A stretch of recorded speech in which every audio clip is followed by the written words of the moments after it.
Okay students, good morning.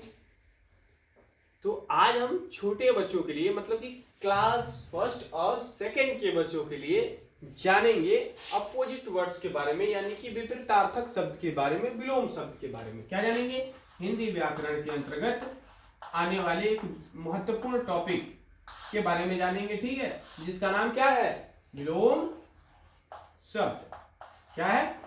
विलोम शब्द, ठीक है ना। इसे हम लोग विपरीतार्थक शब्द भी कहते हैं, उल्टा शब्द भी कहते हैं, और इंग्लिश में इसे अपोजिट वर्ड्स भी कहा जाता है, ठीक है ना। अब ये विलोम शब्द कहते किसे हैं? वे शब्द जो किसी शब्द के विपरीत अर्थ प्रकट करते हैं, ठीक है, ऐसे शब्दों को हम क्या है? विलोम शब्द कहते हैं, ठीक है ना। या ये कहें कि किसी शब्द के उल्टा अर्थ प्रकट करने वाले शब्दों को हम क्या कहते हैं? विलोम शब्द कहते हैं, ठीक है ना। अब देखिए विलोम शब्द कितने प्रकार के होते हैं। जैसे मान लीजिए कि अब विलोम शब्द हम किसे कहेंगे ये समझ लीजिए। मान लीजिए कि किसी व्यक्ति ने कहा सुबह। क्या कहा? सुबह। तो सामने वाले व्यक्ति के द्वारा अगर ये कहा जाता है शाम, तो ये मान लीजिए ये एक दूसरे के क्या हो जाते हैं? अपोजिट हो जाते हैं, मतलब एक दूसरे के क्या हो जाते हैं? विलोम हो जाते हैं या फिर उल्टा हो जाते हैं, ठीक है ना। ऐसे शब्दों को हम विलोम शब्द कहते हैं, ठीक है। तो ये क्या है? सुबह, शाम, दिन, रात, ठीक है। दिन है, रात है, आगे है, पीछे है, ऊपर है, नीचे है, आप जितना ये सब जानते हैं, ये सब क्या है? विलोम शब्द ही है, ठीक है। कुछ ऐसी स्थितियां होती हैं जिनमें मान लीजिए कि अब मान लीजिए कि यहां हमने लिखा धर्म, ठीक है ना। अब इसका विलोम शब्द हम कैसे बनाएंगे, ठीक है ना, क्योंकि ये क्या यूनिक वर्ड्स है, धर्म, ठीक है। तो जिनका जो है विशेष रूप से जिन शब्दों का विलोम नहीं होता है, तो उनमें हम क्या करते हैं? अ, नी, कु, पर, औ, ठीक है, इत्यादि इत्यादि, ठीक है ना।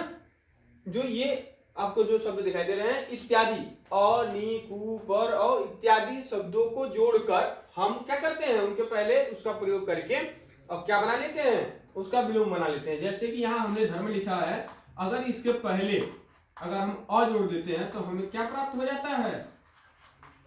अधर्म प्राप्त हो जाता है, ठीक है। यहाँ अ का मतलब क्या है? नहीं, ठीक है। नहीं मतलब हो गया खराब, गलत, ठीक है, बुरा, ठीक है, इत्यादि। ये सब क्या है? अ के अर्थ ये आप निकाल सकते हैं शब्द के अनुसार, ठीक है। अब यहां मान लीजिए कि धर्म का मतलब क्या होता है? अच्छा कर्म, जिसे हम लोग धर्म में की श्रेणी में रखते हैं, और बुरा कर्म जिसे हम लोग किसके श्रेणी में रखते हैं? अधर्म की श्रेणी में रखते हैं, ठीक है ना। वैसे ही ये नी का भी आपको दिखा दे। अब मान लीजिए कि ये क्या है? रोग, ठीक है। तो रोग है, अब रोग में हम क्या करेंगे? यहाँ फॉर एग्जाम्पल्स के अनुसार रोग है, तो इसके पहले हम क्या जोड़ सकते हैं? नी जोड़ेंगे, तब जाके हमें क्या प्राप्त होगा? निरोग, ठीक है। रोग यानी कि कोई बीमारी, और निरोग यानी कि क्या है? स्वस्थ।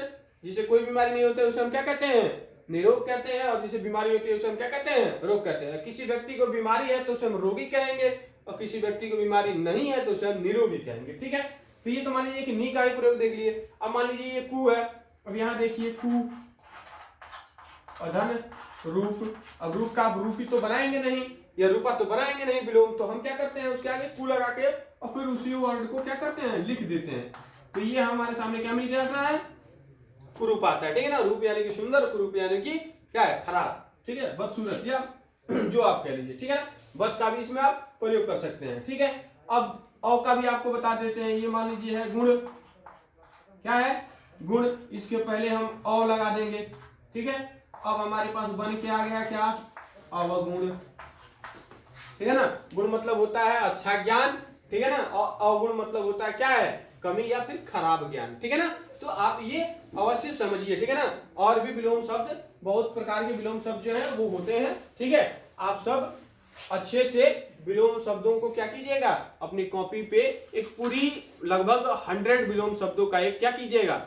श्रृंखला बनाइएगा, अपनी कॉपी में उसके नोट्स तैयार कीजिएगा, ठीक है। और विलोम शब्द से अपोजिट वर्ड्स में कहीं भी कोई आपको कोई डाउट होता है तो आप कमेंट्स में अपने डाउट्स को अवश्य पूछिएगा, ठीक है ना। आशा है आपको वीडियो में सब समझ में आया होगा। आपका दिन मंगलमय हो।